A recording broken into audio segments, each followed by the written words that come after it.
Good morning, folks, and welcome to the Friday Talks. It is, I feel, we're getting close to the autumn as it's getting a little cold out there today. So make sure you wrap up and do things like that. Right. Today we have an interesting program for you. Our friend Patsy will be interviewing someone that of Central we will know, but she left us to go to the interesting place in Wales, which I'm sure we will hear about later. But as for now, Patsy. Hi, Charlotte. Really nice to see you. Can you hear me fine? Yes, yes, no problem. You okay? You've got your equipment set up there. Yeah, we Yeah. of course. I want to say at the beginning that the reason I became a Quaker is because I knew Sian as a friend and really liked the way she lived her life without knowing that she is in fact what they call a born Quaker. I didn't know that. And then one day she told me she was going to Quakers and just said, "You can come if you want," just really casual like that. So I went and I felt really at home. I liked it and I stayed and eventually actually decided I wanted to become a member. Um, so although now Sian has moved away from Bristol, she'll tell us about it in a minute.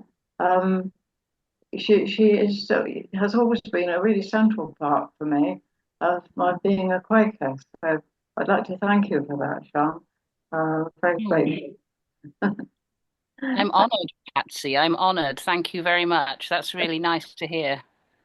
Well, I assure you it's the truth. Um, anyway, I wanted to hear from you, particularly how you are feeling about your move. You were an active member of Bristol Central, and now you are. Now tell us exactly where it is. It's on the west side of Wales, 4 miles from the sea. Um, what was the name again? It's a difficult name for English people, I think. Well, the nearest town is Aberyron, Right, and the nearest Quaker meeting, which is 12 miles inland, is Lampeter. right. Right. So do you find it difficult to get there or good enough sometimes? You go sometimes. Well, luckily, there's a Quaker couple that live a bit further up the coast from me in Newquay, Right. and they drive to Quakers every Sunday. And so they give me a lift. They're not actually coming to pick me up this weekend because they're away, but normally they pick me up Oh, brilliant. and we go. And then we go because round here it's very different to being in Bristol. We go to the supermarket afterwards on the way home. There's a co-op in Lampeter because there isn't many shops around here, you know. It's No. not like Bristol where you can just walk out to the shops. And there's Uh, not even it's 3 miles to the bus stop for me. Oh, wow. Yeah. Yeah. 3 miles to the So top. Yep. yeah, and the bus is only once an hour, and the last one is like 6 o'clock in the evening or something. You know, it's not a great service. Are you still using your bike? No, it's too hilly. It's really hilly here. Right. And the lanes are quite narrow, and you never know what you're going to meet. You know, if you meet a tractor, Yeah. Yeah. it's not, I don't think it's cycling. I mean, you do see people who must be in training for the Tour de France or something with all the gear and everything, but it's not casual cycling territory. Right. Yeah. But you're happy there? Oh, yeah, I love it here. Yeah, I really love it here. I mean, it's been a challenging year because I broke my arm in January Right. and the NHS is not in a good place. I don't think anywhere, but I think particularly in Wales, possibly it might be a little bit I don't know. It's not good anyway. I haven't had any treatment for it. Oh, no strapping or anything? Well, yeah, I did get a plaster put on it, but it didn't do any good because they didn't set it. It's a long story and it's not that interesting, but Right. so I wasn't able to drive or do anything for about 6 months. So you were really quite isolated. Yeah, and to be honest, the Quakers were brilliant. The Quaker couple that gave me lifts took me shopping. Another Quaker woman took me shopping. You know, I wouldn't have managed without the Quakers this year, to be truthful. Right. Oh, that's a great way to get, accepted and comfortable in the community, in your community, isn't it? It's really Yeah, no, important. they're really good people, and it's not a very big meeting in Lampeter. Sometimes there's like only 5 or 6 of us. Mm. If there's 20 people, we think that's a big meeting, you know? People Yeah. come from all around. They drive, some of them drive for like an hour to get to the meeting. Well, what kind of difference does that make? I mean, does that make any kind of difference to what the experience of going to meeting is like? Is it Um, well, some people don't come. There's not that many people that go every week. right? Um, and some people don't come that often at all because it is just too far. And some people, they do a Zoom on Wednesday as well, and some people only do the Zoom, I think. Right, right. Are they the And same ones or different people? um, I probably haven't even met them because I don't do the Zooms. This is the first time I've done Zoom for about 3 years, I think. That's why my Zoom had to update because it was when I put it on Oh, earlier. Luckily, I got it all set up early. It said it had to update. gosh, a nasty shock. Yeah, it was a bit of a shock for the poor computer. Yeah. Would you be able to do Zoom and things on your phone if you wanted to? I never thought about that, but I suppose I could. But we had a lot of trouble with getting Wi-Fi here. You wouldn't believe how difficult it's been even getting the Wi-Fi set up. There was Right. only a choice of only 2 providers out here, BT or Sky, and BT were more expensive, so I went with Sky, but we had loads of problems with it not working Mm, and some OpenReach, it was in a bit of a performance. They found the box was full of water or something. I mean, you get problems in rural locations that you would never encounter in the city, you know? yeah. I was just thinking that. What about water and sewage? Both clean Well, water. I've got mains water, but it's just I got a septic tank. There's no main sewage and there's no gas out here. A lot of people have either wood burners like I've got over there. Mm, That's my heating basically. That is the heating. right. A lot of people have oil-fired central heating. I don't have that. So yeah, it's different out here. Mm. How are you doing do you feel the cold? Like you've been out there long enough now. You've been through how many winters? This will be my second winter, I think. Right. Yeah, I really would like to get double glazing because I've got original sash windows with just one pane of glass. Mm, But I can't find any grants for that, unfortunately. mm, So, yeah, I haven't done it. So it's going to be another cold winter, I think. I mean, it's not that bad. The house is, once it warms up, it's not too bad because it's an old house. It's like 1800s. The mm. walls are about 2.5 foot thick. Right. That will help. Stone walls, you know, it's not going anywhere. It was empty for a long time before. It was empty for about 80 years, I think, before I lived Wow. here. Right. So initially it was very cold and very damp.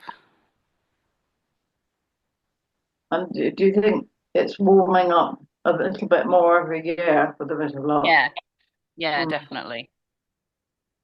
But I mean, what's it like for you being? I mean, it is very different from being in Bristol, obviously. But I mean, is Yeah. it something? But you're finding out a really positive experience, aren't you? Yeah, I love it. I mean, I miss my friends. I wish my friends all lived in the village, you know? Yeah, yeah. Um, but it's lovely. I look out of the windows and I see sheep and trees, Mm, and it's really quiet, and and I hear birds, and the sea isn't, I mean, it's like 10-minute drive to the beach, mm. Beautiful. Sounds and like ideal. Yeah. Aberystwyth and Lampeter are the nearest towns. Lampeter is bigger, obviously, it's a university town. Lampeter's got two health shops, and one of the health shops has got a vegetarian cafe upstairs. And the other health shop is like a wholesale place. And I've got chickens in the garden. I brought my chickens with me from Bristol. Bristol chickens in the Wales. How are they Yeah, doing? they love it. They're happy. The wholesale place in Lampeter, you can go there and get they call it pig food, but it's basically like vegetable scraps and things, and you can get that for nothing. So every time I go to Lampeter, I go there. Sometimes there's like 6 boxes of lettuce or something, Yeah. and the chickens think they've died and gone to heaven. That's wonderful. Yeah, so I'm getting to know people slowly now. It was lonely at first, I've got to say, but it's beautiful here. It's like being on holiday Mm, all the time, you know? it sounds it.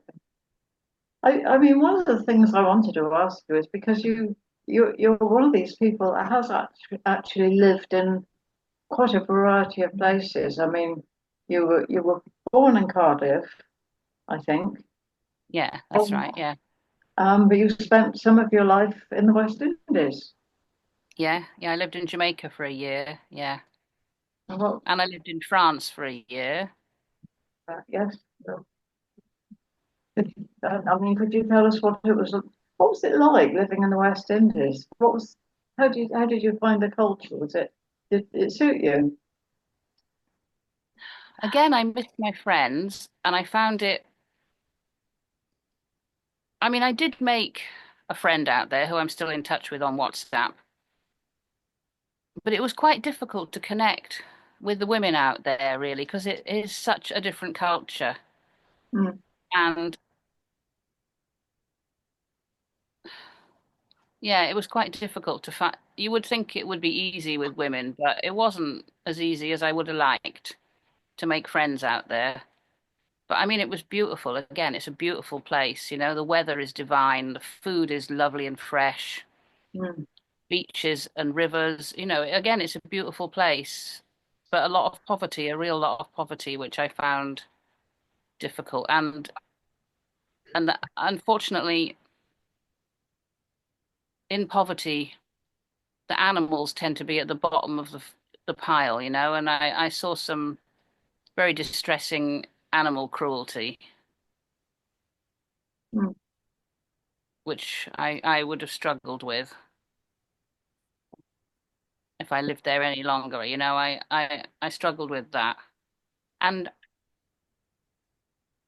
and violence too, really. I mean, they've been so brutalized by slavery.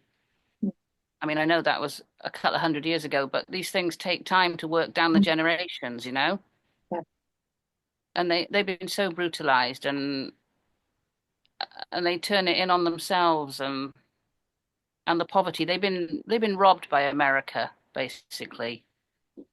America's got the mineral rights, and they're chewing up the island for aluminium and cutting down the trees, and there's a lot of the government is corrupt. It's the usual, story, I'm afraid.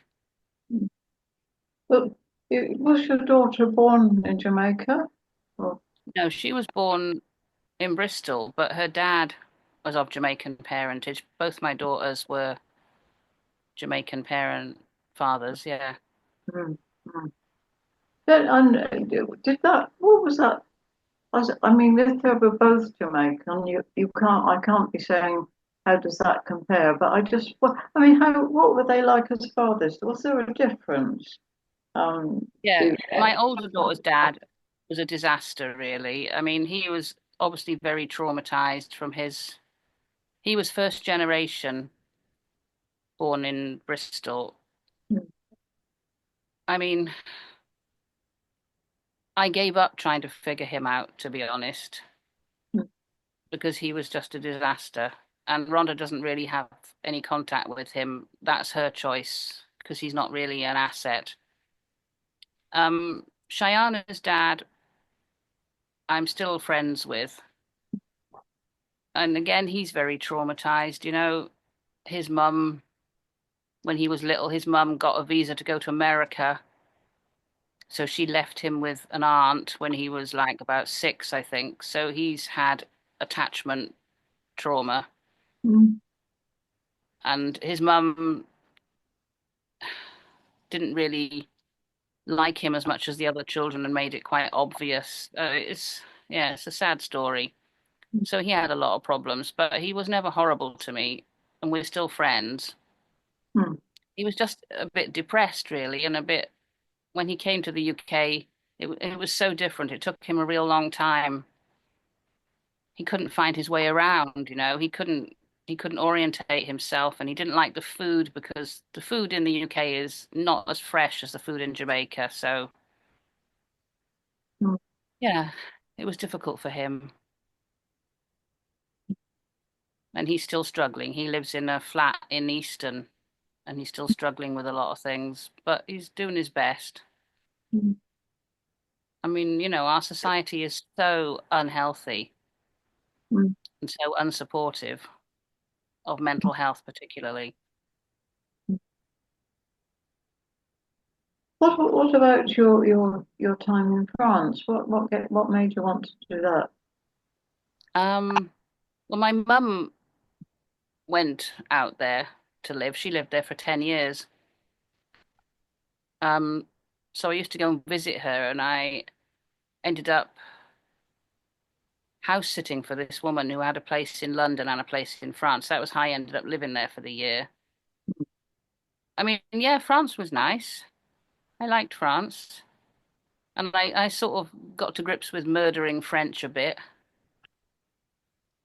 I could never get the accent right. And my older daughter, Rhonda, she went to school out there and she was fluent in French. And when she was little, when she was 3 and 4, when we were out there, she used to correct me. She was very precocious. And she would correct my pronunciation because I never really got the accent right. But yeah, it was nice. I mean, my mum wanted me to live out there, really, but I wasn't quite ready for that. Again, it's the government in France aren't particularly benevolent either. The day-to-day life in France is nicer in some ways because it's a more relaxed culture. They have lunch breaks, they're more family orientated, they're more child orientated. There's, in the rural areas, there's lots of fresh organic food and cooperatives and all that down the south there where my mum was. And the weather's lovely. It's a beautiful place, but the government are quite strict. Like you can't have a friend of my daughter when we lived out there. She made friends with a girl. She's still in touch with her. The girl had some children recently. She wanted to have a home birth. Can't get a home birth in France. Right, It's not an option. right. So things like that in France, you don't realize because the Mm, culture is quite relaxed in some ways, but the government are not that relaxed, and they are quite strict. mm, mm. So if you wanted to have your baby at home, what would happen? Well, I think if you had loads of money, you could probably buy the services of a expensive private midwife. Mm. But otherwise, you'd either have to do it off grid and take your chances, or you'd have to go to hospital. Mm. Right. Mm. Yes, it's interesting that I hadn't thought of the French as being more sort of authoritarian, but it certainly sounds like interesting. I always think of our culture as being a bit authoritarian, but yeah, it's nice to know somebody else is a bit worse, maybe. Yeah. Yeah, I think, they've got a relaxed veneer, but if you scratch the surface, they're actually, Hmm. you know, not that relaxed. They're like that with their language, aren't they? I know there was a point in my life where I spoke French quite well, but I could hardly open my mouth in France without somebody either correcting my accent or pretending they didn't understand me. That was the usual thing. They just pretended they hadn't understood me. And, it was humiliating. And I don't know that it improved my pronunciation at all. I just didn't go to France quite so often as I would have done. But, Mm. I found them a bit touchy on that subject. Could just Yeah. be pronunciation. So here you are now in Wales, and this is likely to be, what do you think? Are you likely to stay there now? I think so. I mean, moving is really stressful. I don't think I want to do it again. Hmm.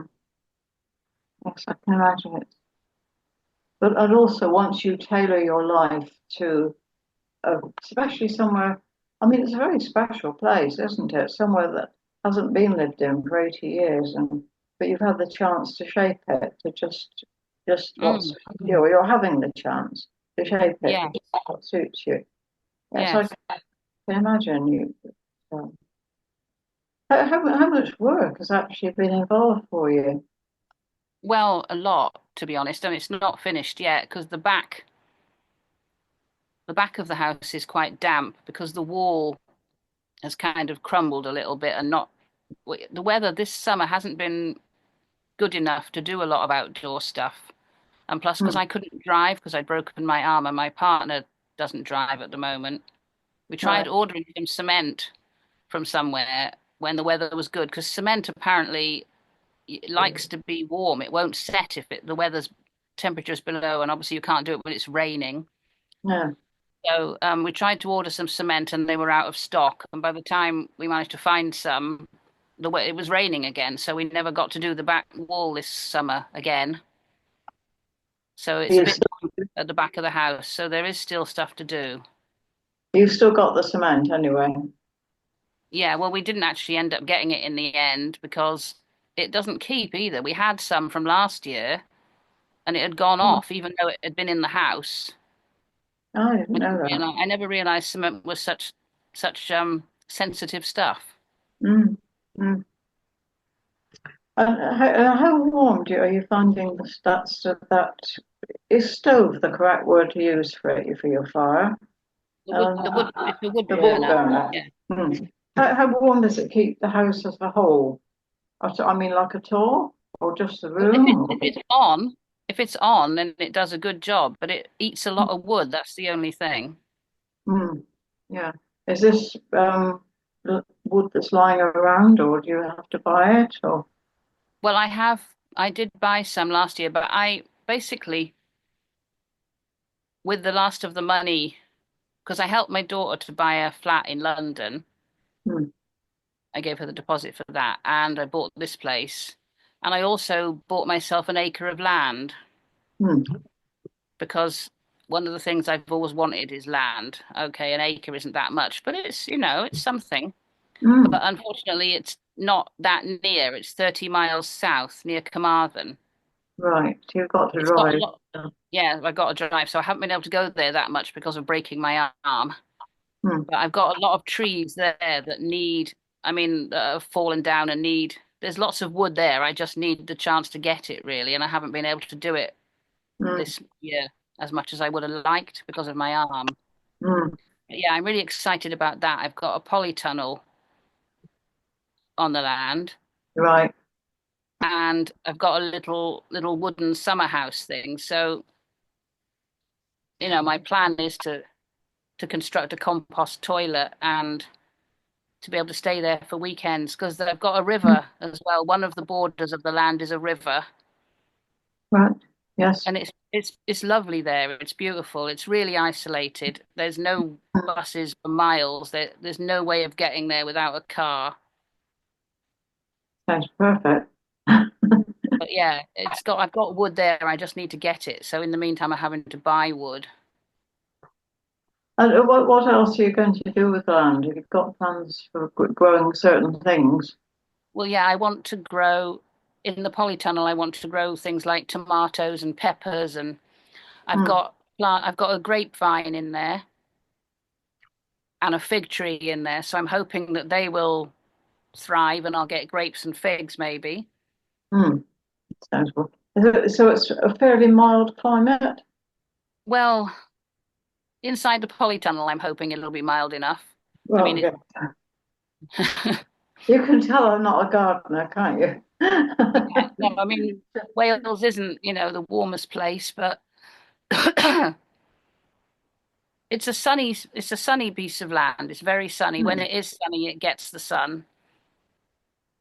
And polytunnels do, prolong the growing season. So I'm hoping to be able to grow stuff. And Hmm. I've bought some dwarf fruit trees, which I am in the process of planting out. Hmm. And I've also got, which I brought from Bristol in pots, about 50 little trees that I've grown from pips. Wow. Um, Oak trees, ash trees, pear trees, plum trees, apple trees, loquat trees. So yeah, What? I've got a lot of trees to plant out. That's really impressive. Yeah, I've never grown a single thing successfully from a seed. It must be really, I don't know, it must be wonderful. You know, it's really I love it. I love it. I really yeah, my happiest times are going to my land and planting stuff and pottering around and yeah. Oh, I really envy you, although I know I would be quite useless at doing the same thing. But, it sounds wonderful. I, I, yeah, my, it is. my parents were really keen gardeners, and I think that's what it is. I think it put me off, you know. It always Yeah. seemed to be nicer to stay indoors in the warm with a book, while they were out in the garden with Wellington boots. You know, it didn't attract me at all. But now I'm old. I'm sorry. I wish I'd learned more. And, and- but you've inspired me. I think I might start trying to grow things from seeds. Might manage Yeah. that. It's very rewarding. I mean, I had an allotment when I was in Bristol and a garden which I filled with stuff. Hmm. Yeah, I missed my garden when I moved here because I'd had that garden for 32 years. Oh, yeah. I'd got it so that I didn't have to buy fruit between May and October. I had blackcurrants, raspberries, cherries, pears, apples, plums, Mm, gooseberries. I mm. had it all. And I apparently, the people that bought my house, apparently I found out on the day that we exchanged that they bought the house because of the garden, Hmm? which I was glad about because I was worried that Yeah. somebody might cut everything down and concrete it or something, But apparently my daughter's driven past the house and she said it looks just the same. So I'm really glad that they've kept the trees. Oh, yeah. Yeah. Obviously now I've got to start again here and How, build from scratch. So it's going to take me a while. how much garden have you got? Here, not much. I mean, well, when I say not much, it's probably about the same size as Bristol, but the soil's not good because I'm near the coast. Mm, It's kind of rocky and sandy and a bit thin. So I'm mm. having to put loads of straw and manure. Luckily, I've got a friend that's got a farm where I spent a lot of time when I was a child, just outside Cardigan, an organic dairy farm. They supply Rachel's Dairy, Oh, right. Yeah. and I go there and get organic manure. So I'm trying to build the soil up. I think the soil on my bit of land in Carmarthen is better, a lot better Hmm. than the soil here. But yeah, it's not good here because I've tried planting a lot of apples and things in the back garden, and I've got apples that are like little tiny apples Hmm. because the soil is basically just not up to it. So I'm going to have to do a lot of work. And it sounds like you've made friends who, like you, are interested in growing things. But what else do you do with your time? I mean, of course, you've been mending your arm, which is uh, Yes, that's significant. taken a lot of time. Yes. Um, to be honest, reading. I write. You remember Anne from the women's workshop in Totterdown? Yes. Yes. I write to her every week, a letter, Hmm. because she likes to receive letters and she misses me terribly. Um, and I read, and I was, until I broke my arm, I was set up because you might have had a reference request for me, I think, to volunteer at this family centre in Yeah. Lampeter. Yes. But I haven't been able to do that because of my arm. But I'm hoping to do that next year or maybe before. And they support mothers through pregnancy and until the children go to school. So I think that would be really good. So I was going to do 1 day a week there. Hmm. So I hopefully start that as soon as I can. Um, and I try and go to my land once a week if I can. I mean, now I can drive, so I can drive myself, but I was getting lift with whoever I could scrounge a lift from before. Hmm. And I go for little walks around here. And I've got a couple of clients that I still in touch with that I support Hmm. over FaceTime. That's very So handy, isn't it? But yeah, FaceTime. So does that mean um as you know, I'm pretty stupid about these things. But FaceTime, that's the one you've got to have Apple, is that right? yeah, yeah, it's an iPhone thing. Yeah. But there is some sort of equivalent Yeah, on WhatsApp. You can do WhatsApp video calls if you haven't got an iPhone. right, okay. Um, yeah, that's useful. I would really like to be able to do more video calls because you feel more connected, don't you? Yeah, yeah. I mean, I've had a couple of intermittent clients and I've got two. I mean, I don't know. Yeah, um, David knows my client, Lindsay. She's in Morocco. I mean, she's not, I'm sure she's not in a good place. She's kind of on the run, really. Mm, mm, So she's not able to give me any money, no. but it's not about the money really anyway. And I've got another client who lives in Bridgewater that I support her. Mm. It's grand that you can do that anyway, and I suppose you might be able to build up a small practice in Lampeter eventually. Yeah, I would like to get a couple more clients because I Mm, do love it. It's really rewarding and it's really interesting. I like people, and I mm, like helping them. mm. I was wondering really. I think other people because things we've known you for so many years, and there's been this bit of a gap since you've moved away.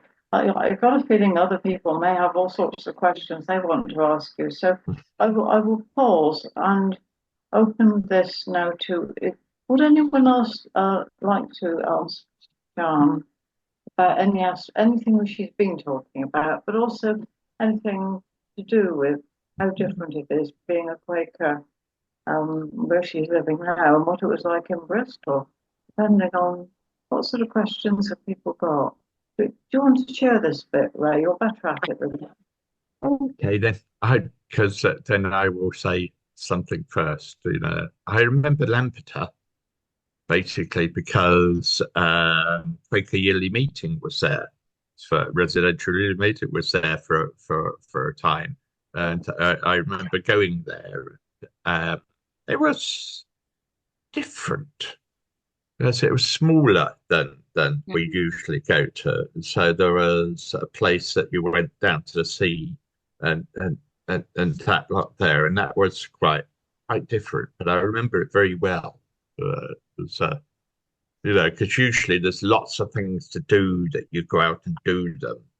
But with Lampeter, it was kind of a bit enclosed in because there wasn't an enormous amount to do there. So we had certain things for the children to do, and one of them was running down. The children ran down a big slope, and being a man of certain age, I ran down the slope and slipped down the bottom, which ended up with me going to when I got back to Bristol, going to the accident emergency because I damaged my coccyx. Oh dear. Painful. But there you go. Mary, you wanted to say something. Thank you, Sean. I was going to ask you what your chief reason for moving, and also I'm intrigued to hear you talk about clients and wondered whether it was psychotherapy or what sort of angle. Do tell me. Okay. Person-centered counselling. I studied integrative counselling course, foundation degree, and then I did a postgraduate course online with Gabor Mate. Oh, well. Yeah, that was very interesting. My reasons for leaving Bristol were I was finding it a bit oppressive, really. I mean, the sort of urban kind of like sirens all the time.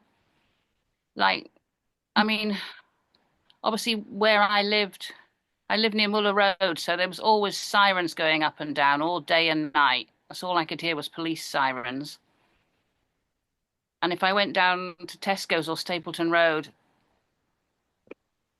it was homeless people everywhere, and which I found really depressing and disempowering because I couldn't do anything about it. Yeah, I just didn't really like it, and I couldn't drive my car in Bristol anymore because it's too old. And my daughter was living in London and struggling to find the money to pay the extortionate rent. So I thought I could help her. I might as well downsize. I was living in quite a big house. I loved the garden, but the house was too big, really. I thought, yeah, sell it, downsize, give my daughter some money, and move to the country where it'll be more quiet and relaxing and peaceful, and I can retire. Well, not really, but a little bit, semi. The reason my attention may appear to have moved is because I'm trying to turn my phone off. I don't often turn it off, and I can't tell whether I've muted it now or whether I think I must have muted it. Does that look muted to you? Probably. I Yeah, think so, yeah. Yeah. it's got You, the cross over it. It's just well, I don't understand why it's got the cross. Oh yeah, I guess I get it. Yeah, it's okay. All right. I don't want it to do that again. That's all. Sorry. All right. I'm going to be slightly naughty in this bit. Did you mention you had a partner? I didn't know you Yes. had a partner. Yeah, Stephen, I think he came to a couple of meetings at Central a couple of times. good for you. Yeah, I wouldn't want to live out here totally on my own. I know people do, obviously, but I think it would be a bit vulnerable to be here on your own and getting older. Mm. If anything happens, you know. I mean, when I broke my arm, I called an ambulance and they said, oh, well, 8 hours. Wow. Yes. Mm. Mm. So you can't rely on the NHS anymore, it seems, which is Mm. really quite a bleak conclusion to come to. I was going to suggest you got a dog, but I don't think he'd have been much help in that particular circumstance. No. David, I mean, yeah. David, you are the man I would ask my next question to, which may be able to help Sean, in the sense of could she put solar power or something on her house? Solar panels are always an option, but they're not going to help you if you've broken a limb. No, no, no. No, Has I would as like a solar panels, definitely. as a way of getting electricity and more heating for a home and all this type of stuff. You're the Well, man I would speak about it. I'm just back from Solar Plus Storage, an exhibition in Birmingham, and the one thing I will say is that uh, it's like you could. It was huge. It was twice the size the exhibition was a year ago, and in every direction you could see the future, and it wasn't fossil fuel. Now it's lovely to have a log fire, and I wouldn't want to take that from anybody who's living in the country and is used to that, because it's just a very nice way to keep a place warm. But we are shifting from an old uh, energy economy to a new one quite quickly. But I don't think there's no rush for anybody to act. It's worth waiting until there's something obvious on offer and it just feels right. I don't think anybody should feel a sense of urgency. And if you're living in the country, these things come along perhaps a little bit slower.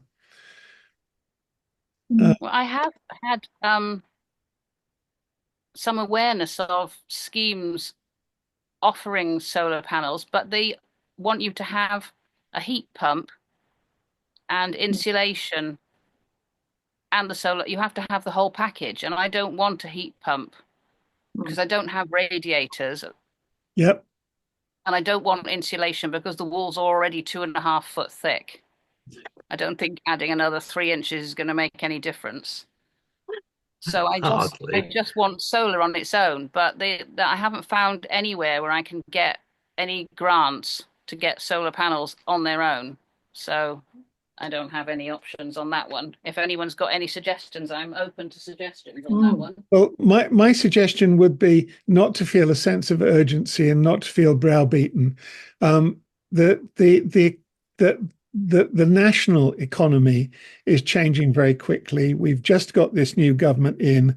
They're making plans. Nobody knows what they are.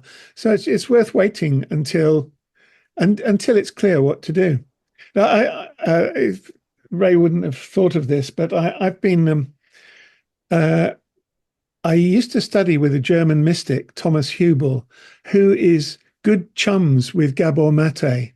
And so I've been exposed to Gabor's work and dealing with intergenerational trauma and all that kind of thing. And I'd love it if you'd tell us something about your interest and your work in that area, because it's profoundly important to me, and as much as anything in Bristol, because we carry the memory of the slave trade, and we carry the stress of it in our. It's that Bristol's a city built on blood. Yes, I agree. Well, yeah, I met Gabor Mate because I saw him speak in London twice, I think, and I introduced myself to him. I mean, he probably wouldn't remember me. We just shook hands and that was it. But I was very impressed with him. And then when he said that they were doing this online course for people who are like helpers and therapists and that, I thought I'm definitely doing that. And they were very good that you could get a bursary which covered most of the money. So I did it. I think it was a year of doing Zooms and groups and things, and I found it very interesting and very helpful. And basically, his focus was on working on yourself initially because you can't really help other people unless you're in a good place, and you can't really take other people further than you've gone yourself either. Mm. So a lot of the focus was on doing your own stuff, which I think is really important. Mm. And I'm still in touch with, I made friends with a Hungarian woman who lives in Budapest, and we're still in touch. And yeah, it definitely informed my work with my clients massively. And I think Gabor's great. I wish he was more mainstream, but I admire his honesty. I mean, he's been speaking out about the Israel-Palestine thing as well because he's Jewish. Mm. So he's joining other Jewish people who are not happy with what's going on in Gaza. Yeah.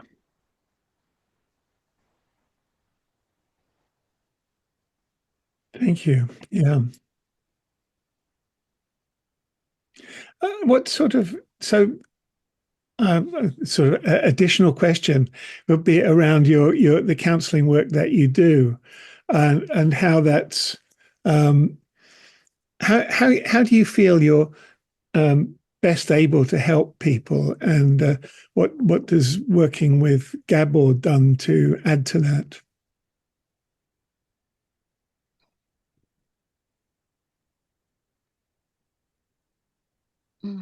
I suppose most of the problems that people seem to have seem to come from their family of origin and the culture that they grew up in. It's a sort of cocktail, if you like, of the environment and the family, and that shapes the person. And Gabor's very big on that. He talks a lot about the society, and it's very difficult as a therapist to kind of heal people in a toxic society. In fact, it's impossible, really. You can just help them to feel better about themselves. Yeah, most people hate themselves. Some people hate themselves. I've had a lot of clients who really hate themselves because they blame themselves for things that happened in their lives when they were children that they had no control over. But as children, they didn't have any other way of conceptualizing what was going on except to think that they must be the problem.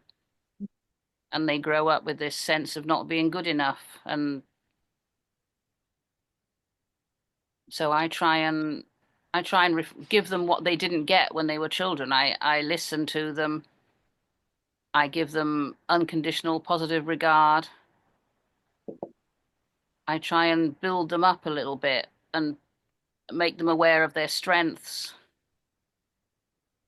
and be there for them, which they didn't have because their parents were stressed or addicted. Or, I mean, as a parent, you can't give your child what you don't have. So if the parents don't know how to love themselves, and the parents are frightened and angry and oppressed and all that, then they can't do any better, you know? Does that answer your question? Yeah, I'm also interested. So it came up as you're saying that I was asking how you're affected by Gabor. How does being a Quaker affect your work? How does is yeah. Well, I suppose the Quaker thing is, I feel quite similar to the humanistic kind of non-judgmental, seeing the trying to see the good in people even when it's quite difficult, Mm. and accepting people as they are, not wanting to judge, that kind of thing, I guess. Yeah, thank you. Yeah, yeah. I find that really chimes with the work that I used to do, well, I still do to an extent, with women with alcohol issues, because honestly, you aren't going to get anywhere without at least an attempt at positive self-regard, and that can be extremely difficult to achieve. I still struggle with having positive self-regard now, and I hope I'm going to make it in time. But no, but it's a continual effort. You can't let up. You're always having to do at least a bit of work every day on yourself and your past, and and how you relate to the people around you. There's no magic wand, but it does make all the difference if you can see yourself as essentially a worthy person. And isn't it horrendous that we don't all grow up with that? How dreadful that most children are not growing up for seeing themselves as positive. People of central importance. Sorry, words are failing me. It's just so important to accept that you are that unique, important bit of the universe, and the universe won't be the same when you finish. And yet, most of us are trundling around, thinking, "Oh, well, I do my best, and I'm not that bad," but not really feeling that we're actually something special and unique, which is what we are. Anyway, I'm waffling on that. Sorry. But I have felt with your counselling that has been what you were imparting, Sean, and I think it has been so valuable to clients. Yeah, thank you. I mean, one of the things that Gabor emphasized was how unsupportive society is of women. Mm. Women in pregnancy and child rearing don't have support and have a lot of pressure on them. And he talks very honestly about his own marriage and how he was a workaholic and left his wife to deal with the children, and also expected her to parent him, because he talks about how a lot of men think that their wife is going to mother them. But I mean, who's mothering the wife? And the wife has got to mother children from a place of not having had maybe mothering herself. It's like an empty vessel. How is this empty vessel supposed to fill other vessels? It's an impossible task. Mm. And stress on pregnant women is bad for the baby, basically. The baby feels what the mother feels. Mm. And our society is not supportive of women or families. Have you come across may not have done, a bloke which I suppose his ideas I supported for a lot of time. There's a chap called Eric Byrne who did transactional analysis. I have heard of him, yeah. It's not something I've done a lot of That's research it. into, but I mean, I think most of the the therapist people are making useful contributions one way or another, because it's all Mm. about self-awareness, really. Yeah. That his idea was that sometimes we parent people, sometimes we are adult people, and sometimes we are children who want no kind of responsibility and all that lot. And he says we go through lives in all of those type of roles, you know, but it's a different view. Yeah. Well, no, I can see the sense in that, because I think, you know, Gabor and other people, John Bradshaw is another person who's done a lot of family work, talk about inner child, you know, the fact that we've all got a little hurt child inside of us. Mm. And, you know, some people, you can see that they're like big toddlers, you know? Mm. And the thing is, if we don't get the support that we need, we can't grow. We're not, you know, it's like plants. We're not getting the right nutrients, and we can't grow properly because our Yeah. society is toxic, basically. Mm. There has been, this is another controversial thing, there has been some futurists which say that the idea in the future is that women will not give birth. The whole idea of giving birth, yes, David shakes his head. The idea of giving birth is kind of the whole idea of the test tube and the giving birth intravenous. You know, that women will not have a role as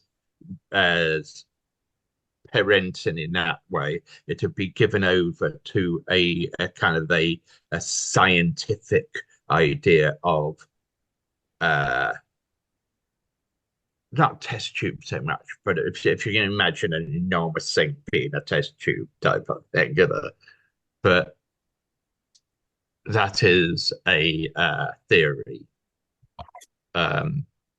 which some people think of as the future. David, you disagree strongly on that, I think. It is. Well, you're correct. Never in a million years. We need to be human and humanity and connected with each other in a very real, human way as communities. I'm very much into science and technology, and very much against it getting in the way of our having a close connection with nature and with each other. I agree.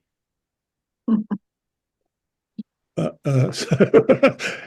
that's it's. We're both fans of science fiction, Ray, and you're describing the Brave New World kind of thing. I think books like that were written as a warning, not as not as not. And we may be living in Orwellian times at the moment, but I think it's that the books are for us to recognize these patterns and help us move past them. And you know, I think the work that you've done with Gabor Mate, that kind of work, and working with people, helping them deal with their sense of isolation, their childhood trauma, and everything, is really necessary healing for society.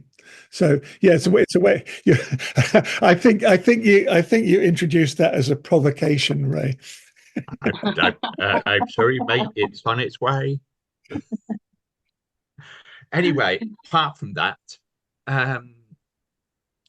Mary or Rosie, do you want to make any comments on that sort of thing? On anything come to that? Sean, I'm looking forward to you perhaps one day putting a shepherd's hut on your piece of land and having retreats that all of us can come down to. Yes. And part of the experience could be doing some work in your polytunnel and helping you grow and harvest stuff. Thank you so much for sharing, you know, so deeply and so openly about your life. And, you know, as I listened to you, I thought you're living the dream, even with all its hardships and challenges and so on. But yeah, just so lovely. Thank you. Thank you. Thank you. Thank you very much. Thank you. No, it has been really so very interesting to, I just love the way that you've come into a place in your life where you feel satisfied and as if things are within your reach. And I don't know, there's something very, very solid. I think it's perhaps looking at that we're situated, we can see this far behind you, and it just looks like you've kind of come home. That's what it is. So thank you very much. Well, thank you. Thank you very much. It's been an honour and a privilege to be here today. Thank you. It was wonderful to see you. Yes, it's nice to see some familiar faces and reconnect. I'd also really like to echo what Rosie said. I think that's a wonderful idea. We could have summer camps. Well, not exactly, but something like that. It'd be very nice. It would be lovely. I would really like that. Definitely. I would love to get organised and get some toilets and that would be I would like that definitely. You could tell us to bring our own. Our own toilets. I went on holiday recently and there weren't I won't go into details, but some of us need more bathroom space than others. And there weren't quite enough bathroom spaces for the number of ladies requiring them. And but it's not a chemical toilet. I mean, I didn't have to use it actually, but I mean, you basically washed it out. It's great for peeing in anyway. And we bought one of these. It was about £50, and we took it with us, and it was of enormous use. So if you ask people to bring their own portable toilet, it would certainly. Or we could. I might even be able to lend you ours. Apologies in lieu. Anyway, Patsy, after that very silly joke, what is in line for us next week? Oh, it's very erudite next week. Now, I of course, typically, I haven't got the title in front of me. I can get it very quickly. If you can hold on, I will read it to you. I'm coming up with it now any second. You can still hear me, can't you? We can. Okay, because I can't. You've disappeared. You see, right now it's Marianne Liebman, and she's going to be talking about memory and transgenerational trauma. Ah. So hang on. Following on from today. Yeah. It does follow on quite well, doesn't it, what we've been talking about? Yeah. Will you be able to join us, Sean? You would, of course, be very welcome. The fact you've moved your situation geographically doesn't as long as you can link up on Zoom. Yeah, I might next Friday. Yeah. Send me the link. I'll try and do that. That would be good. Yeah, the same link as you used today. Okay. We keep going. For some reason, it works. I don't understand why we keep using the same link, but it seems to work. So, okay, yeah. What's wrong? I'll do that. Yeah, thank you. Great. Sorry. Hey, thank you. All right, well, thank you very much. And, My friends. okay. Right. Bye. Bye. Sean. Bye. Thank you. Bye.